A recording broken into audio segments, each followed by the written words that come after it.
Bill Self has a plan. He knows what he's doing. Him and the staff have already figured this out. He's kind of explained to them what goes into recruiting and what goes into this transfer portal. So I think that, hey, we have a lot of guys leaving. So we have 7 guys, right? I mean, we have 4 guys leaving right now, but with an opportunity for a couple more to leave if they choose so. Jay Will, I mean, I think Jay Will and Grady. I don't know what Kevin's situation is. I think that, but we have an opportunity to lose 7, a very high likely. More. Almost positive. We're losing 7 guys. Yeah. So here's what's going to happen. So, I mean, this is not their favorite part of the year. Obviously, they love winning games and traveling around, but this is a fun time for them. Hey, they sit down in the office and they kind of look themselves in the mirror. They maybe watch film from this year. They kind of look back on certain losses. See where the deficiencies may lie and what they can shore up with the transfer portal. Yeah, what they can shore up. And they guess what? They're going to plan out a scheme now. Hey, we're pretty much starting from scratch. We're going to have probably 7 guys gone almost for sure. 4 guys already announced, 3 guys waiting, but we all kind of know what's going on. There could be, and that's the other thing, is there could be more. So, people need to chill. Like, the coaches have this under control. Bill Self is in the Hall of Fame for a reason.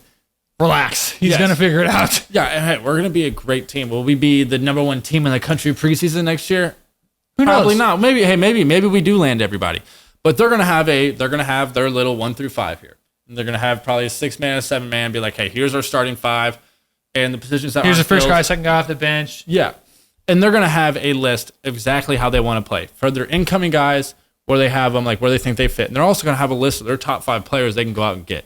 They don't, in their minds, and they're right, they don't owe anything to anybody. If they can get better in a position, they're going to get better in a position. That's the business. We talk about the transfer portal. It's a business. They're going to have this guy right here, even if it's the number 1, if it's the point guard over, like who could beat out DeJuan.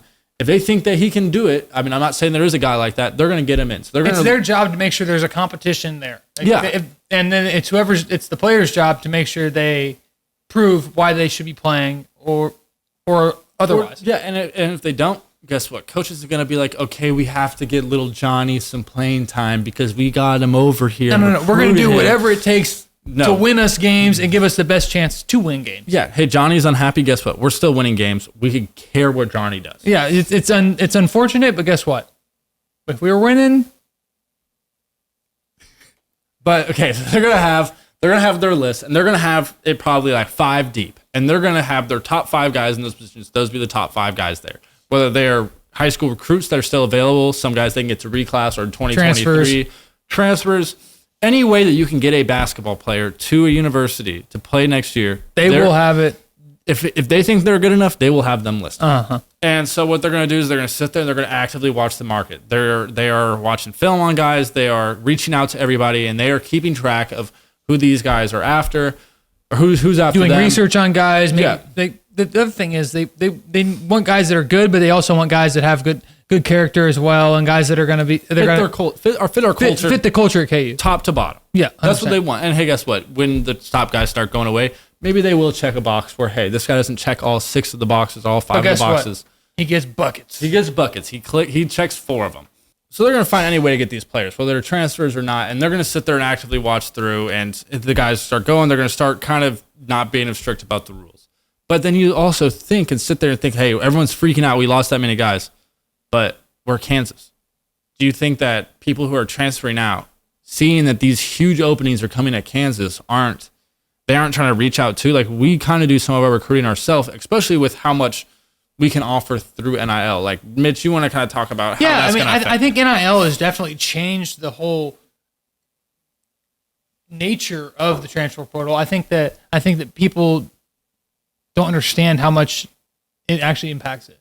If you have a good NIL system set up with successful relationships and successful deals already done, then that's going to be more lucrative for players to want to transfer there. I mean, because at the end of the day, it's going to be dollars in their pockets. And I think that if you have the chance to come in and be the Jalen Wilson of this next year's team, you're going to have a chance to make $500 to $700, $1 million. Like you can make some money. You can make a lot of money, comparable money to what you would make in your first year in the NBA by playing still at college. And I think that that's lucrative enough for anybody to want to play at KU. I think that there's no better school that supports their basketball program quite like Kansas, whether that be from NIL to the fans to the culture that is built, the relationships that are built from ex-players, ex-coaches. I think we saw that at the 125-year reunion. I mean, you have Hall of Famers coming back to celebrate with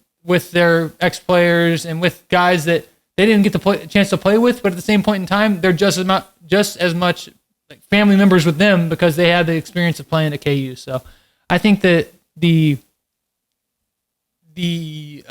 attraction to Kansas is much more than just NIL, but at the same point in time, NIL plays a big part. It plays a big part, and then also I'll go a little bit into like, hey, the platform that you're playing on. Those guys, hey, you have a guy averaging 30 points at Florida Gulf Coast or something, and they're obviously don't get the NBA looks they do. How many nationally televised games are you going to be playing on? Maybe a handful. Whereas if you're playing at Kansas, you're going to get every single one of your games is nationally televised. And you're playing in Big Mondays and Super Tuesdays. You're playing the Champion Classic next College game days coming. Like we're playing in Maui next year. Like there's so many different. I mean, Big 12 tournament, like Big 12 games in general, like they have their own days. Like it's just like there's a lot of opportunity there to get looks, and also like, hey, if you're a borderline guy who's a great college player who's looking to break out to the next level, like they're gonna want to play on a stage like this. I think that's what you see really high recruits going to Kentucky's, going to UCLA's, Duke's, Kansas's. It's because those reasons. Then you have NIL on top of it, and then also just the fact that, hey, we've had success, and we also are one of the most historic programs of all time. So I think that, I mean, it makes it easy for us to get guys. Not easy for us to get guys. I'm speaking too soon, but there's a lot of attraction there. We have a lot of liquidity is what I would call it. We have a lot of things to get rid of, but we also can replace those pretty fast. And I think that's kind of what we're looking to do this year, completely change it up, and hopefully it's going to be a new team next year. I think people need to also they need to prepare themselves for a lot of new faces, but at the same point in time, once those people get here, they're going to be a part of the family, and they're going to be working towards the common goal of putting another banner up. And I think they're going to see the amount of support that the banner we hung in 2022 generates, and they're going to want a piece of that for themselves. And I think there's nobody better in the country to do it with them than Coach Self and the staff and the fans.